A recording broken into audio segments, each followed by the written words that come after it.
Maisha Makutano just finished broadcasting in December 2025 with an audience of 4 million viewers weekly. It was actually the third most popular drama series on Citizen TV, which is Kenya's largest broadcaster. Everything from the sets to the storylines to the way they dress to the way they speak is all kind of a reflection of what you would experience in a rural town or a peri-urban town in Kenya. Welcome to Financial Inclusion Unlocked, the podcast featuring conversations with innovators, practitioners and thought leaders who are working to unlock the potential of financial inclusion. Thanks to our sponsors for Series 2, CGAP at the World Bank, the innovation lab for inclusive finance that works to advance the lives of people living in poverty, especially women, through financial inclusion. Edutainment, or education through entertainment, is experiencing growth in the financial inclusion sector. From short-form social media to long-form TV dramas, practitioners are discovering that stories stick where statistics don't. Evidence across several global markets suggests edutainment campaigns achieve significantly better knowledge retention and behavioural outcomes compared to traditional strategies. As digital consumption patterns shift and younger audiences demand engaging content, edutainment is moving from experimental to essential. Today we travel to Nairobi, Kenya, as I sit down with Rahma Seif, producer at Mediae, to go behind the scenes of one of East Africa's most successful edutainment initiatives. Rahma, welcome to Financial Inclusion Unlocked. Really happy to have you here. And as someone that works in edutainment and sees the power of unique storytelling to try and simplify financial concepts, I was super interested when I heard about Mediae, initially with your show Shamba Shakeup, but now the new series that you've launched, Maisha Makutano, which is set in Kenya. So really happy to talk to you today about storylines, characters, and how you really create impact through digital media. I'm really excited to dive into it. Awesome. So tell me about the history of the organization and how you got started. Yeah, Mediae is a development organization. We look at how we can use media to meet informational needs for our audiences. So we look at who our audiences are, where are they, what are their issues, and what platforms can we use to reach them and meet their needs when it comes to informational gaps. We use a blend of rigorous research, storytelling, and also engagement to be able to reach our audiences and drive behavior change and also social impact. So we've been in the industry for the last nearly 30 years. We've developed a lot of productions on different platforms, from radio to TV to digital media. If you're from Kenya or East Africa, you probably know some of our productions. Like you mentioned, Shamba Shakeup, which is our flagship show. It's a farm makeover show that is broadcasting in Kenya, Uganda, and Zambia. We look at how to educate farmers and give them practical tips on how to improve their livelihoods and their yields. We have Makutano Junction, which was our issue-led drama that ran for 16 seasons, very much focused on social issues within different communities and how we can address those using media and storytelling. It was kind of like the loves and lives of these characters in this rural village in Kenya, but also adding real-life relevant issues to them within the storylines to ensure that we're educating them and helping them kind of improve their livelihoods. And most recently, we are now producing Maisha Makutano, which was the spin-off of Makutano Junction. At its peak, Makutano Junction had over 8 million viewers. So we've been focusing on the reality format for a while now with Shamba Shakeup, but kind of wanted to bring back the drama and relatable storylines and the character-driven storylines. And so Maisha Makutano is now focused on women's issues. The foundational research was carried out by Dalberg Design and funded by the Gates Foundation. And through this research, we were able to understand what are the personas of rural women that you meet in rural and peri-urban Kenya, and what are the issues that they're navigating on a day-to-day basis. So we took those personas, made them into our key characters for the show, took the issues that they were navigating, made them into our key thematic areas, and the pathways to solutions became embedded in our storylines as well, making sure that our content is relatable, impactful, and relevant to our audience. Maisha Makutano just finished broadcasting in December 2025 with an audience of 4 million viewers weekly. And it was actually the third most popular drama series on Citizen TV, which is Kenya's largest broadcaster. So yeah, we're really excited with the impact and the storylines that we were able to achieve, and how we're able to embed messages around financial inclusion into the series as well. Yeah, I was going to ask because I know a lot of the storylines are about financial inclusion. But let's talk about Makutano first. I know this is a fictional village, so a spin-off from Makutano Junction that had 15 seasons. So how does that depict the kind of lived reality or normal life of rural Kenyans in Makutano? What have you done in terms of the set and how you built that? So actually, Makutano means junction, basically. Makutano is junction is where the rural road meets the main road. Okay. And that's where you get the power supply, and that's where information kind of trickles down into the rural audiences as well. So with Makutano, we basically we look around us and see what does a rural village, what does a Makutano town look like, and who are the characters that you will be able to come across. You have your market women, you have maybe your, the butcher who sells meat and probably has all the storylines and gossip from around town. And you have all these women who are also engaging in different income generating activities. They also have partners who are very present in their lives, and all of that is represented within the Makutano Junction kind of world and series, right? Everything from the sets to the storylines to the way they dress to the way they speak is all kind of a reflection of what you would experience in a rural town or a peri-urban town in Kenya. And with Makutano Junction, because it last broadcast 10 years ago, when we come to Maisha Makutano, now it's Makutano Junction 10 years later. There's people who've left, there's people who've come back, there's people who've kind of progressed. There's a market lady who now owns a mini mart because, she's able to leverage some... That's Margaret. Margaret, yes. Margaret, and she's able to leverage her credit facilities from the SACCO to be able to scale her mini mart. And the women who are part of a savings group together, and they're kind of all in different income generating activities. And we explore how this SACCO is central to all of that, or their chama, the informal saving group is central to all of that. So it's really interesting. It's the drama hooks you, but the messages and the key are always a key takeaway. And the reason why they are so impactful and relevant to our audiences is because it's a reflection of their real lived realities. And a lot of these storylines are also kind of inspired by the foundational research that was carried out in these rural and peri-urban areas, because the women would tell you about their real issues and how they address them or what their challenges are. And we think about how do we embed that into a storyline, and how do we now have that reflected in the storyline and also model a solution for them. Because in my experience, I've seen a lot of content that struggles to cut through in rural areas because financial services can be quite abstract, right? And if it doesn't, I think reflect the lived realities and the daily lives of an individual, then it's difficult to kind of understand and grasp those concepts. In the first scene of episode 1 of Maisha Makutano, I saw Margaret that brings her husband, Mr. Matano, who is the chairman of the SACCO, and tries to encourage her fellow members of the chama, which for our international audiences would be Roscas or village saving and loan associations, to join the SACCO. So is this part of the storyline in terms of the informal financial systems that would be in rural areas, and then seeing the linkages to more, SACCO, which is more of a formal institution? Yeah, that's exactly it. So with our financial inclusion storyline in particular, we start up with this group of women who are in an informal savings group called a chama, and they've been able to do quite well within the chama.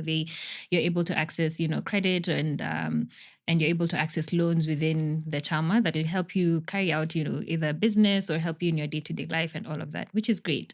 But what we wanted to do is follow a rural woman's financial journey from the chama level into banking. So you see them start off as a chama. Typically, they would transition into SACCOs and then finally into banking. But what's important to note is that while the financial landscape or the financial inclusion landscape locally has definitely evolved and is, people are able to access loans.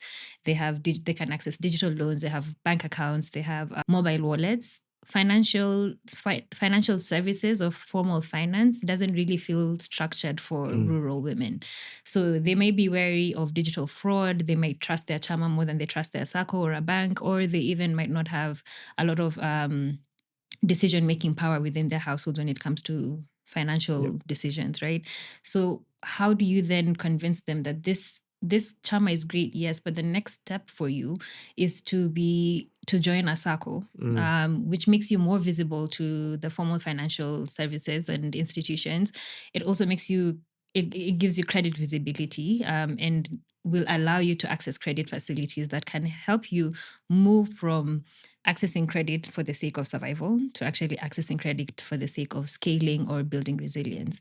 So that's what we wanted to model with these with these characters. So when you see that first scene, they're all very much against joining the SACCO, apart from Margaret, who's, You can tell, yeah. yeah. I Apart think from one of them said democracy was dead, or democracy has died today, right?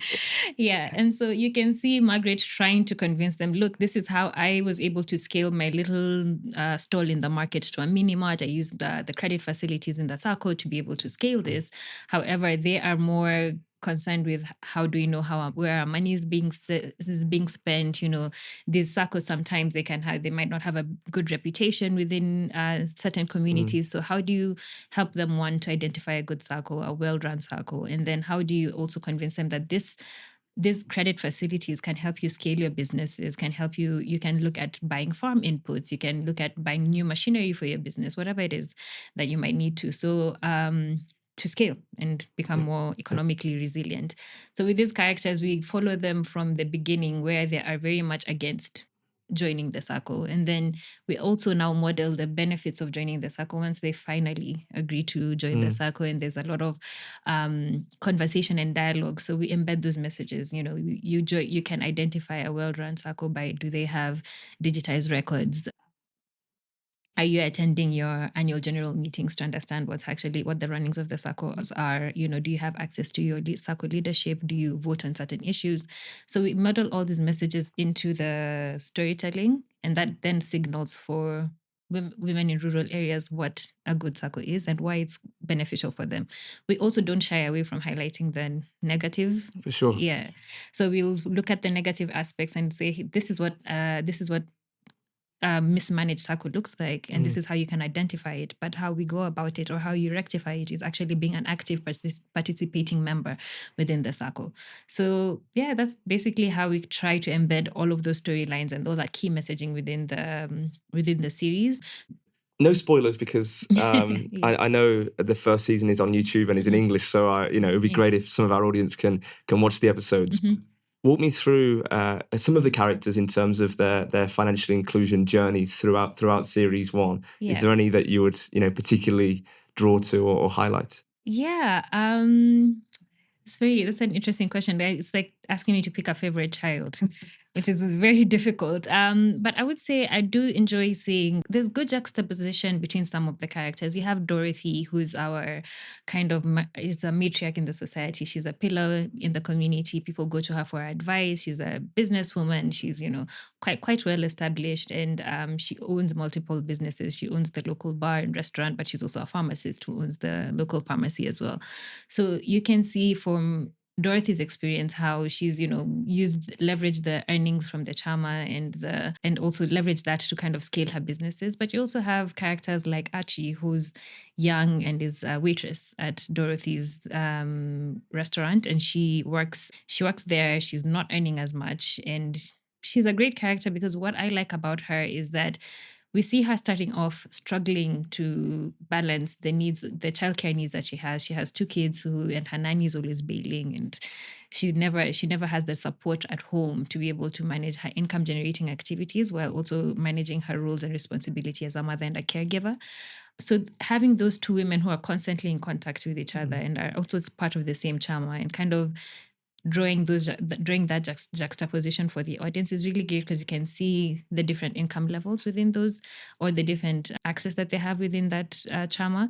But with Archie, what I do like seeing is how much growth you see within the series. She starts off, as a waitress, and she's using her chama money to kind of get along and all of that. But then she gets an idea to start a business. I don't know if I should go into the details of her business, because I'm not really, like you said, no spoilers.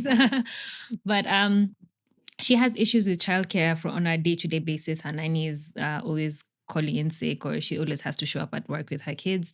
And Dorothy gives her an ultimatum. I need you to go home, spend a few days at home, figure out this childcare situation, and then come back and continue with work.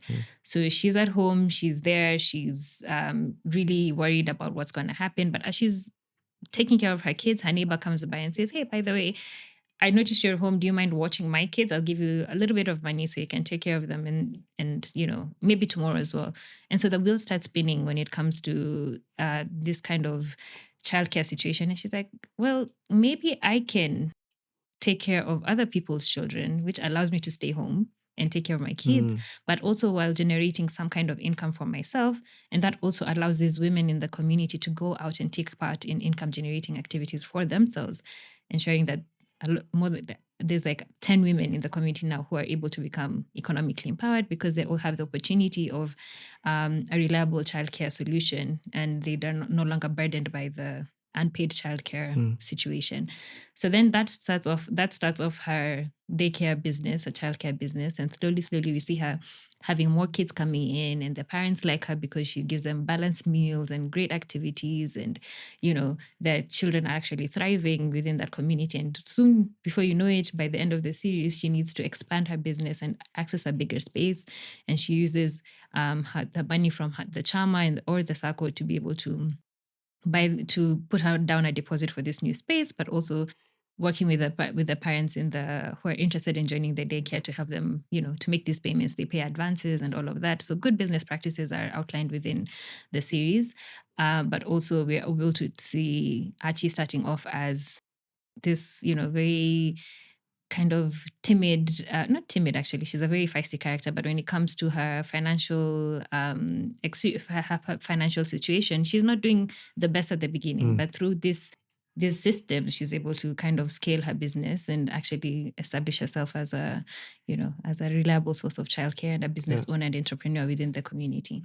It's fascinating, and with so many characters, how do you balance the entertainment and education within edutainment? Because you're also tackling some very, very important but challenging topics. So do you consult with experts within the financial sector to do this? Yeah. How does that script development process work? So we start off each series with the foundational research. That already flags for us what are our key thematic areas within this series, right? So we know we're going into Maisha Makutano, addressing economic empowerment, financial inclusion, reproductive health, agribusiness, intra-household decision-making dynamics, childcare and the care economy, and gender-based violence. So we have these anchor themes that we know we need to be very careful with how we handle them because they're super sensitive issues, but also we want to make sure that we're giving our audiences the right information and that the information we're providing is actually going to be impactful for them, but it's most importantly that it's accurate information. So we do work with other partners. We call them technical partners. We might have a funding partner like CGAP whose focus is on financial inclusion, but we also want to make sure we're giving the same amount of due diligence to the other thematic areas as well. For sure. So we will engage with other development partners and research institutions who have key focus areas in those thematic areas to be able to shape the storylines and shape the characters that we develop. So ahead of scripting, we have a 2-week session with different development partners. We'll sit down with all our writers and the partners, whether they are research institutions, like we worked with ILRI, International Livestock Research Institute, for the poultry storyline. We met with Tiny Totos, they provide trainings on the ground for childcare providers and also help them with credit facilities to be able to scale their businesses. We spoke with MasterCard on issues around economic empowerment, childcare as well, and also intra-household decision-making dynamics. So all of these thematic areas, we sit down with different experts in the field, and they basically outline, this is the issue, this is what how we would like to address it, and this is currently the challenges that we're facing within that space. And for us, then those key elements from the workshops become now our fodder for scripting. So whenever we are writing, we're making sure that we're hitting certain marks and we're saying certain things in a certain way. We make it easy for the audience to understand. We make it relatable because we embed it through different lived experiences for our audiences, either based on our research or also within the writing room. Writers will come up with experiences and say, oh, I actually have an aunt who was going through something like this, for example. And that also becomes fodder and material for I can imagine.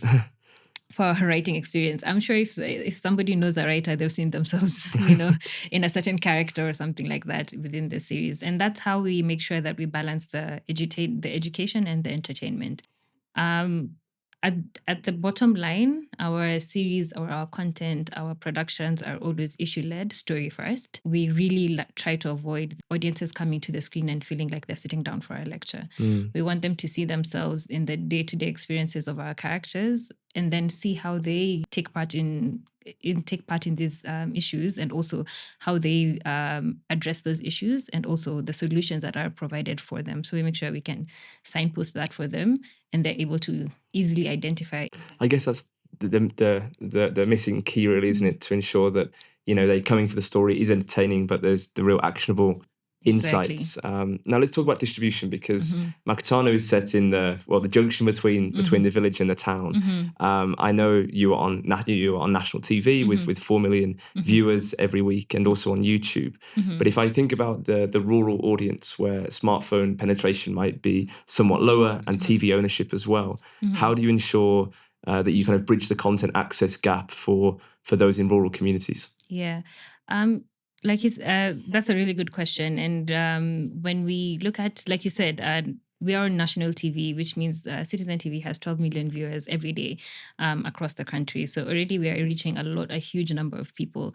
But beyond that, Makutano is, where the rural road meets the main road. And when you ask rural audiences what their number one source of information usually is for any kind of issues, usually friends and neighbors, and then followed by TV and the TV and radio as their most trusted source of information, that is. So we will notice that a lot of people will implement what they learn from their friends and neighbors who might have more access, for example. And the people who we are targeting are people who are if you own a TV, you probably have access to electricity, and you're probably part of the cash economy, which means you're more likely to take risks, and to take risks that might help, improve your livelihoods in some way, in your livelihood or your living situation in one way or another. What that then means is that a lot of people around you are likely to come and ask, how are you doing this? Or what's happening with this kind of situation? And how can I implement that in my own life? And they're happy to become champions, or they can be flag bearers for the kind of messaging that we are already trying to put out there. So that's one way. The other thing is that we do have a lot of group viewing. Like, for example, with the data that we are seeing with Maisha Makutano, is that everybody who's watching the series is likely watching with at least 2 other adults and 1 child. So you find people watching together in homes, in their neighbors' houses, at community viewings in like schools or bars and restaurants and all of that. And you tend to find that you reach a wider audience through that way. We're also available. We make sure that we distribute digitally. So for our younger audience, we're able to access us on YouTube, social media. We kind of repackage the content to be able to reach a younger audience and where they are at. So yeah, I feel like beyond TV, the community itself lends itself in a way that we can reach a much wider audience. You mentioned about people coming together and watching maybe in bars, restaurants. So what slots have you been able to obtain on television? As I guess that's super critical for the viewership. And that's exactly why our partnership with our broadcasters is so important to us, because with what we do is provide them with family viewing, entertaining content that also serves a need for the public, but they also allow us to access content that is primetime viewing, right? So we go on air on Saturdays at 8 p.m. We couldn't get a much better slot than that. Everybody's at home, everybody's watching TV, everybody's tuned into Citizen TV, and then we also rebroadcast on Sundays at 5 p.m. So there is also an opportunity for repeat viewing, or if you missed it on Saturday, you can access it on the next day. After broadcast on Citizen TV in December, we're currently rebroadcasting on Akili TV. So that also allows us, again, with a primetime slot, which also allows us to increase our viewership and engagement, but also maximize on the viewership that they have available to them as well. Wow. Have you released an audio version for radio as a different channel, or is it purely TV? It's currently purely TV. That's a good question. You see, the thing with radio is extremely fragmented at the moment. You can, at the maximum, I think Citizen Radio, which is the leading radio station in Kenya, has about 2 million viewers. Compared to Citizen TV's 12 million viewers, it's really, with the English version, you might be able to have it on Citizen TV. But if you want the kind of reach and impact that you would want to have with radio, you'd probably have to dub it into vernacular languages and be able to now redistribute that. that is something that we're looking at, dubbing into other languages to be able to broadcast on vernacular TV stations. But with the audio version, we haven't yet looked at that. I think with TV, the viewership is a lot more consolidated, so we're able to get more numbers. One thing that really stood out to me as I've learned more about your project and talked to you is, many projects that run edutainment campaigns, one of the challenge, or education campaigns more broadly, is around beyond the numbers. How do you really track the impact of what's working and what's not, and if there's any behavior change? And because many channels are a one-way engagement channel, right? But I know you're doing some really, really interesting things on this after the episode finishes. Just tell me a little bit more about that. Yeah, so our model is that we have every production that we have has a backup system or a two-way interactive platform where our audiences can reach out to us through. If I can give you context, is this started off with Shamba Shape Up. Shamba Shape Up would broadcast on Saturdays at noon and Sundays at 1 p.m. and Sundays at 1 p.m. in English and Swahili. And what would then happen would be that people would watch the show, be very interested in implementing the practices that they're seeing on the show, but wonder what their next step is for them, right? How do they go about now actually accessing whatever products, services that they've seen on the TV? And so they would go to our website, and the only phone number that was available on the website was our director David's number. And so his phone would be ringing off the hook. Say, hey, I just watched Shamba Shape Up. I would like to know my dairy cow is sick. What do I do? Or something like that. Yeah. And again, we are experts in looking at media as a way of driving impact, not necessarily agricultural experts or, women's issues experts. We work with experts for that. So it became clear to us that we need a platform that supports farmers just beyond the awareness they gain through television. So that became the iShamba platform. So iShamba is a mobile platform that reaches over 550,000 farmers across the country and is able to support them depending on whatever value chain that they're involved in. Now, for Maisha Makutano, we wanted to implement the same model. So we have iMama. So every time people reach out to us after the series, or every time someone watches the series and they feel like, I want more information on how to open a SACCO account, or my chama wants to transition into becoming a SACCO or wants to join a SACCO, how do we go about that? They can reach out to us and we're able to give them personalized, confidential information that they can be able to implement right there and then, but we also provide them with referral pathways. So we will refer them to our partner institutions, and they're able to then carry out that next step within their financial journey, their agribusiness journey, their childcare journey. And that really helps us bridge that gap between awareness and action for our audiences, making sure that there's actually somewhere they can go to and a reliable medium that they can actually access to be able to get additional information beyond what they see on screen. I think those referral pathways are, very, very critical. And I know you conducted some field data back in December about Series 1 and how it's going so far. So, yeah. I'd be keen to understand, some of those metrics. Yeah, definitely. So at the end of the day, what we need to be able to prove the success of our series is not just numbers or ratings, is actually the impact or the behavior change shifts that we're noticing following engaging with the content. So what we do for all our productions is that we carry out a CAP survey. And what that means is that we look at our audiences before the series broadcasts. So we ask them a set of questions rather, relating to the thematic areas that we're looking to address within the series, and we want to know, what do you know about this? How do you feel about it? And what are you currently doing about it? So those are your knowledge, attitude, and practices within the community. That gives you a baseline of where your audience is currently at.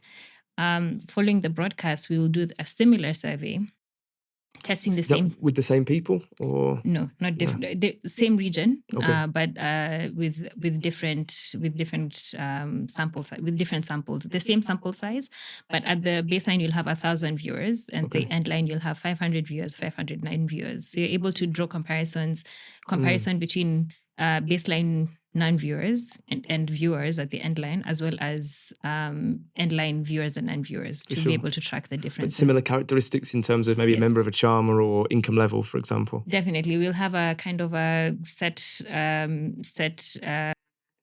number of characteristics that defines a viewer versus a non-viewer, and what their interests are and all of that. So we would then ask them the same set of questions to be able to test what impact we've been able to achieve within the series. And that's really been helpful for us, because I can give a really good example of why this now becomes a proven model for behavior change.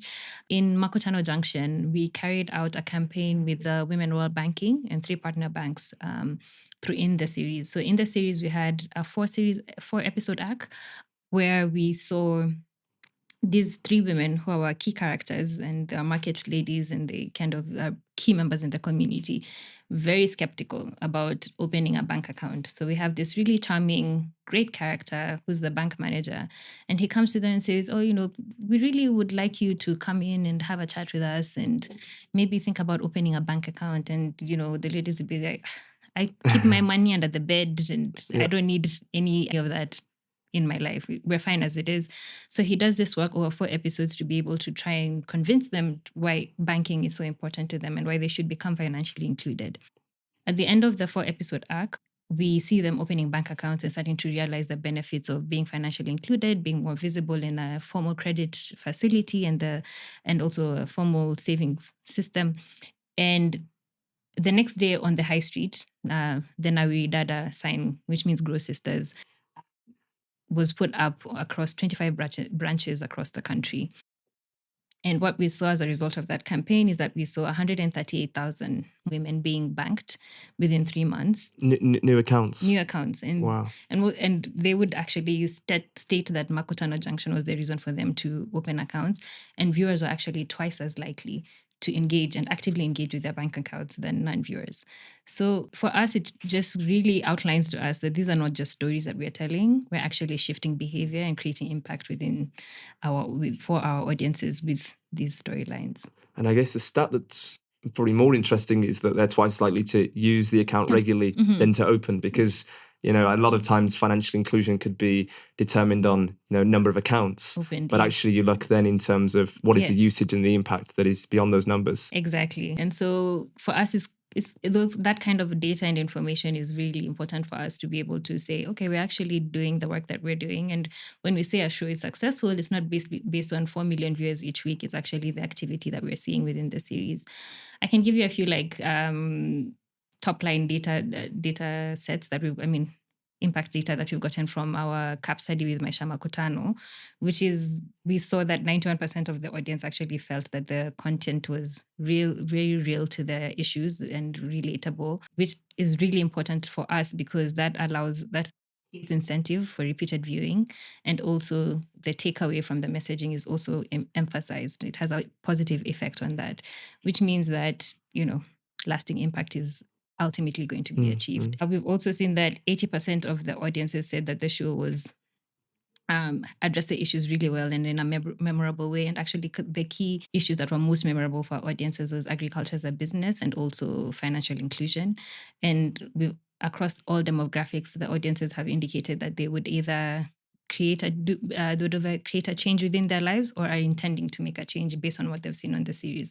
So it's really encouraging to be able to see that kind of data to say, okay, while we are waiting for the full CAP study to be available, it's already good indications saying that people are listening, they find it relatable, they find it real, and there actually is intent to make a change in certain areas in their lives based on what they've seen on the screen. Well, it's really good to learn more about Maisha Makutano after its first season, and I hope it also reaches close to 15 seasons like Makutano Junction and Shamba Shape Up. Yeah. It's great to have you on the show. Thank you. For our listeners that are thinking, how do we get into edutainment and start to innovate in terms of how their organizations deliver financial education or messaging to their communities?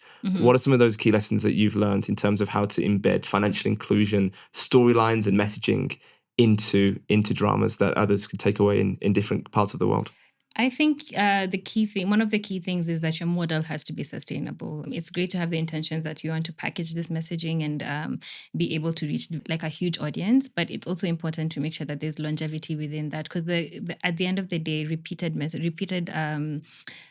exposure to messaging is what creates lasting impact. So, for example, for us, we have a mixed revenue model that allows us to leverage on both mission-aligned funders such as development agencies, research institutions, non-governmental organizations to be able to ensure that our content is relevant, impactful, and accurate. But we are also working with private sector actors who will allow us to not only provide readily available solutions within the market as it currently stands. And also these private sector actors benefit from the series by long-term exposure to consumers on a medium that they completely trust, right? So having that intersection is really essential to ensuring that the series can continue to be broadcast and can continue to be relevant to our audiences, while also being beneficial to them, not just on a knowledge aspect, but also on a practice and on a attitude and practice aspect as well. So I would say that also when you look at this content, the one thing that it does is it lends itself really well to repurposing. So the format travels really well. You can create this series anywhere in Africa, in West Africa, in North Africa. The issues are relevant across the board, so that they can easily be either recreated or dubbed into different languages to be able to redistribute that. These we've seen content being used as training tools on the ground. So creating snippets or putting together storylines to be able to use them on the ground for training. What this means is that the series works a lot harder than a short-term campaign would, right? So then that means that the cost per view or the cost per reach and the cost per behavior change is a lot more competitive when you look at traditional training, especially in this funding climate. Thanks so much for coming on. I know you spend a lot of time behind the camera producing these amazing series, so I really appreciate you coming in and taking me behind the scenes of Series 1 of Maisha Makutano. All the best, and thanks for joining me on the show. Oh, thank you so much. It was really great to have a conversation with you, and it's great to also speak to someone who is in the edutainment space and gets it. Thanks so much. If you enjoyed this episode, please make sure to subscribe or follow Financial Inclusion Unlocked wherever you're listening, whether that's Apple Podcasts, Spotify, or any other podcast app. That way, you won't miss any of our remaining episodes we have coming your way in this season. You can also connect with us on LinkedIn. Just search for Financial Inclusion Unlocked to join the conversation. This podcast is produced by SIJ Media, and Series 2 is proudly sponsored by CGAP. For more information on their work, check out the website at cgap.org. That's cgap.org. I'm Jack Farron, and I'll see you next week.